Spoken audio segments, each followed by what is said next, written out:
I am M. Channa Pujari, Associate Professor of Economics, Vijay College, Mulki.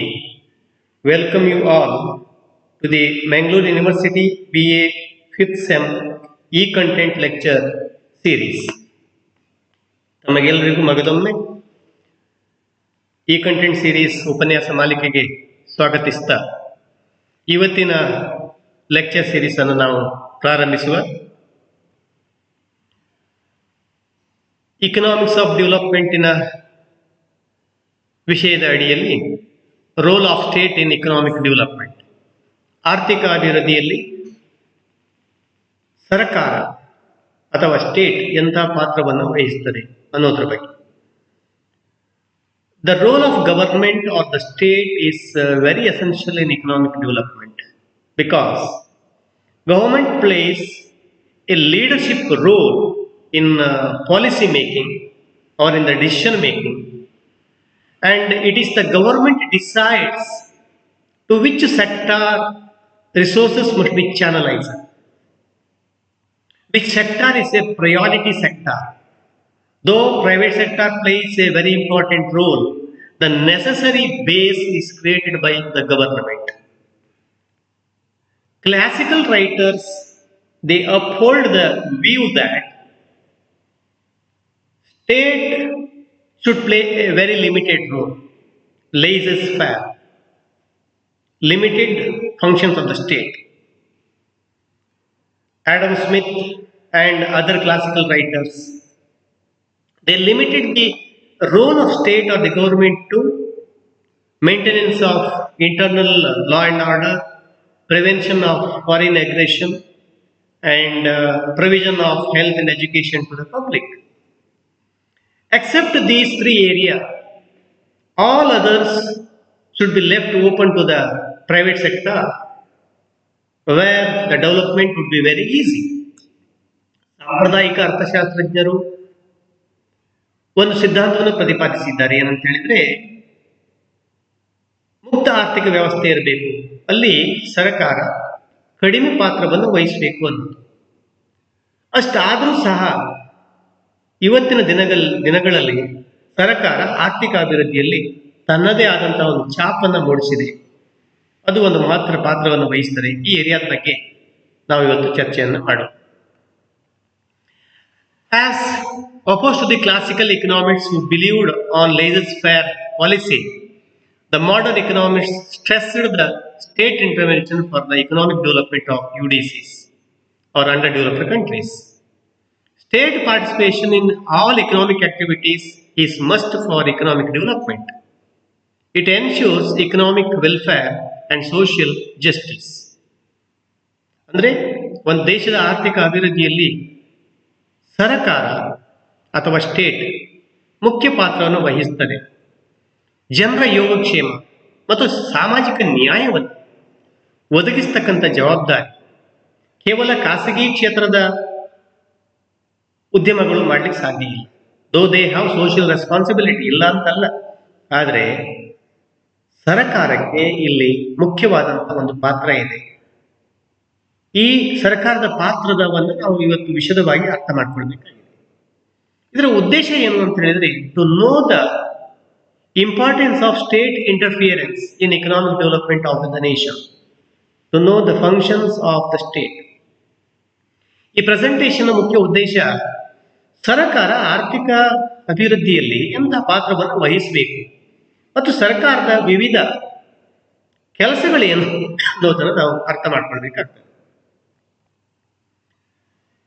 ಈ session ಅನ್ನು ನಾವು ಮನನ ಮಾಡಿದ ಮೇಲೆ ತಮ್ಮ ಗಮನಕ್ಕೆ ಏನು ಬರುತ್ತೆ ಅಂತ ಹೇಳಿದ್ರೆ, students will be able to understand the various functions of the government in achieving the socio economic goals.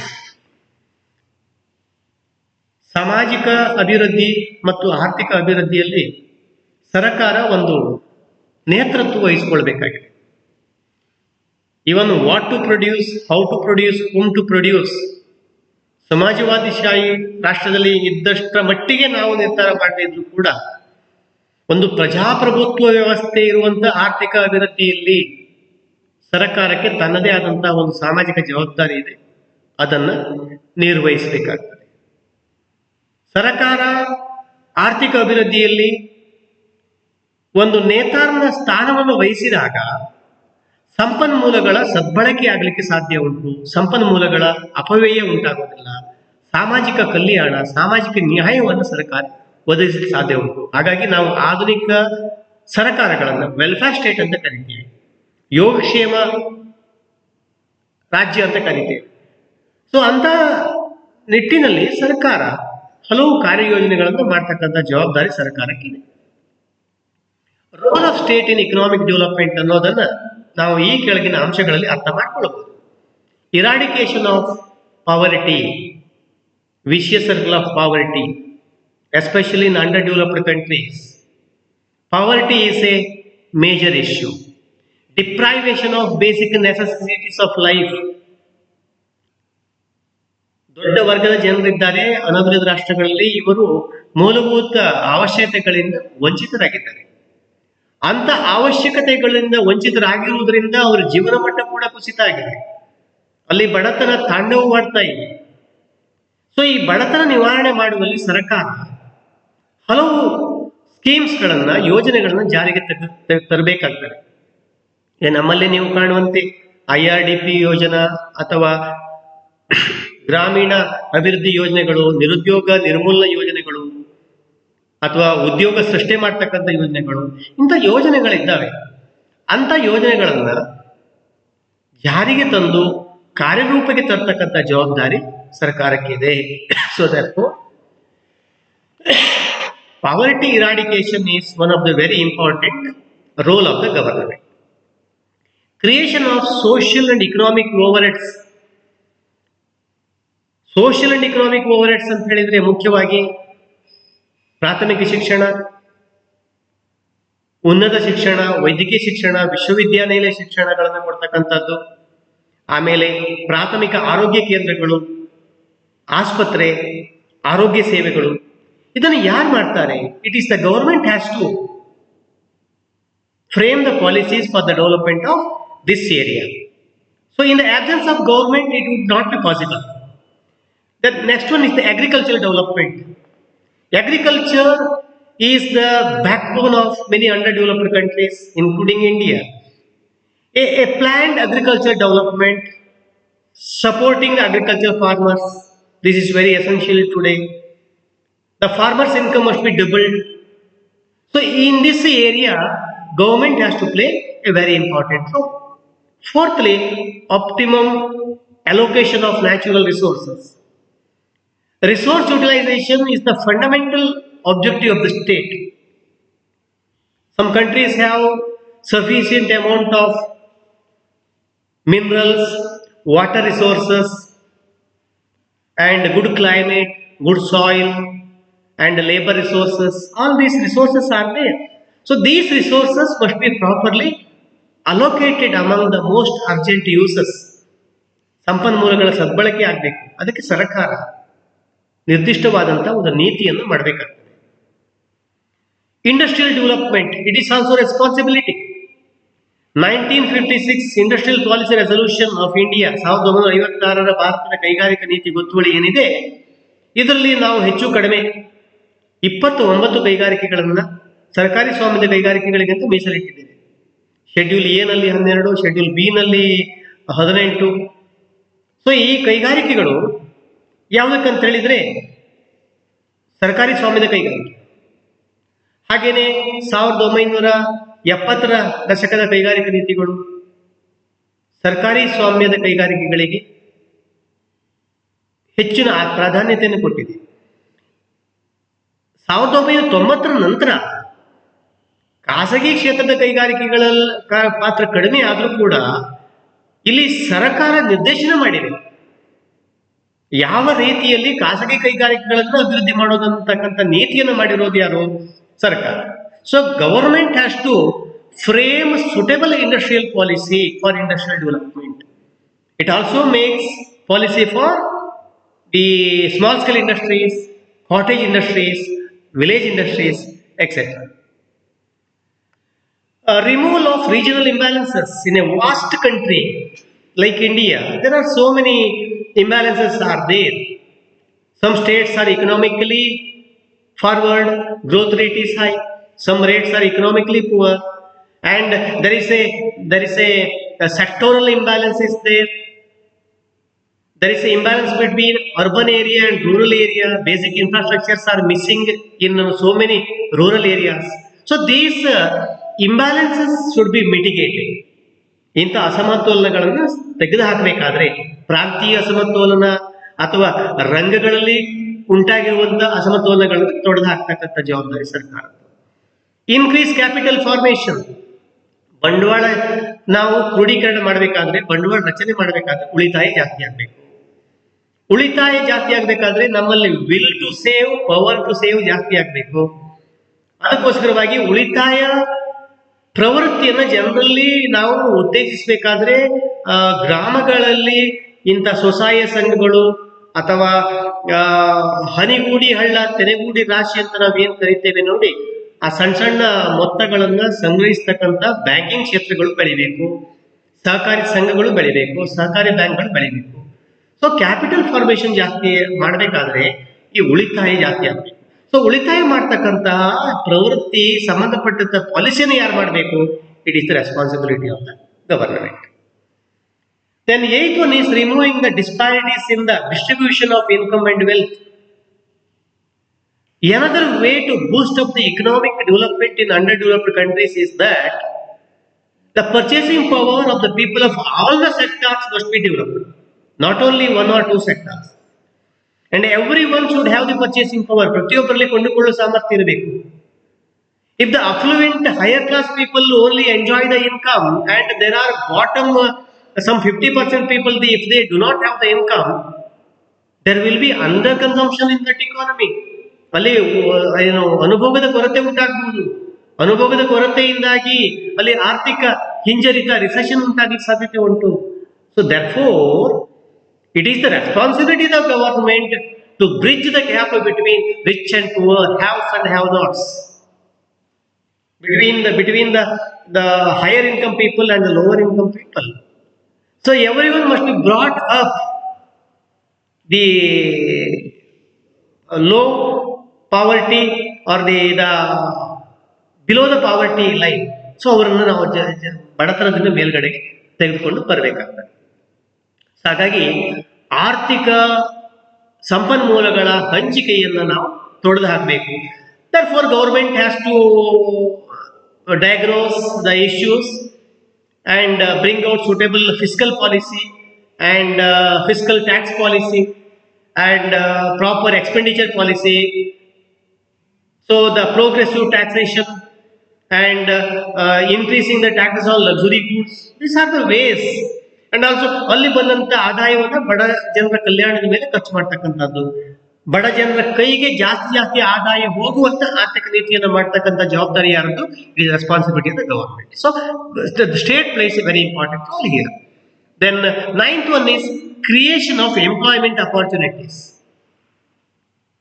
The young people should get more employment. Resources must be utilized. Here employment means not only for labor. We must employ the idle land, labor, capital and entrepreneurial skill of the people.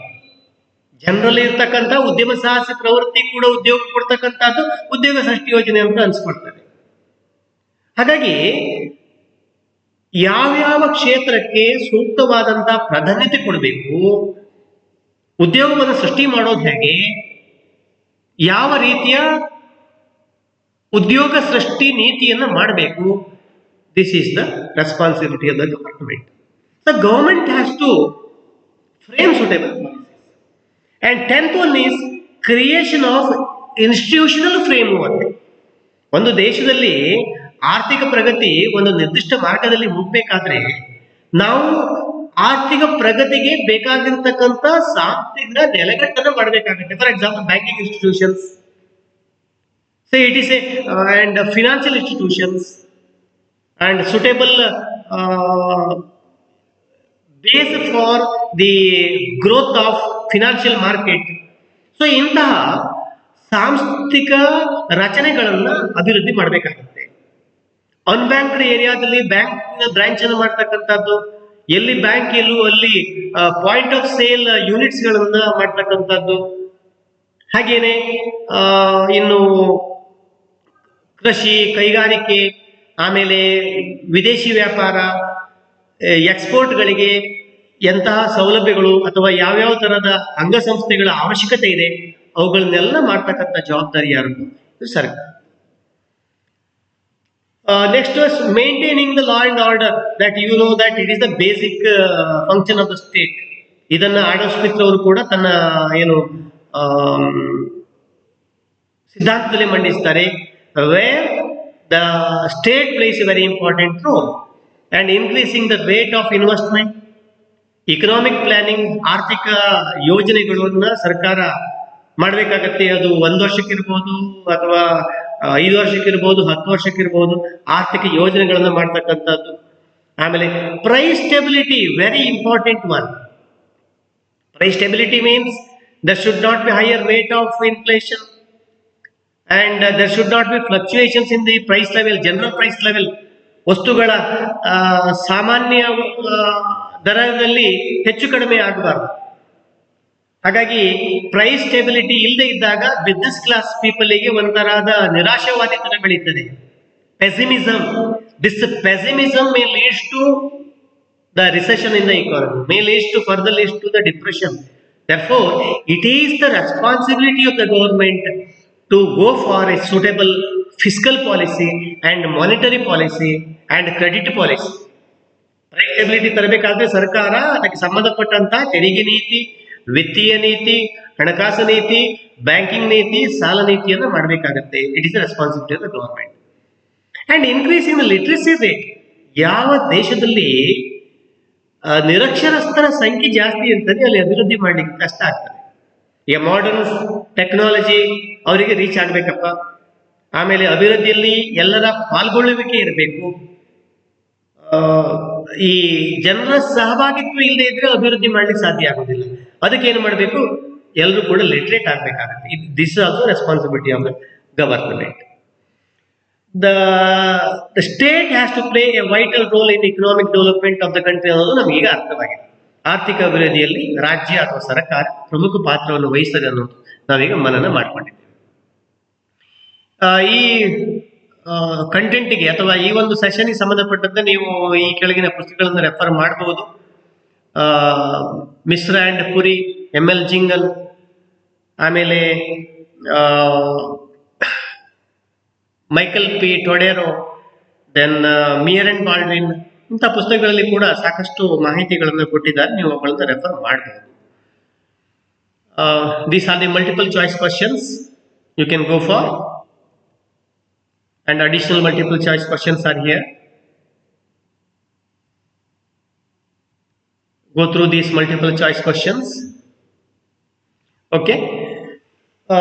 In today's lesson, I presented before you the role of the government, role of the state, and in my conclusion, though it is a free enterprise economy or a directed economy or a democratic economy or a capitalist economy or a socialistic economy, the state or the government has to play a very important role. By these words, let me conclude, and I once again thank you all for watching this video. Thank you all.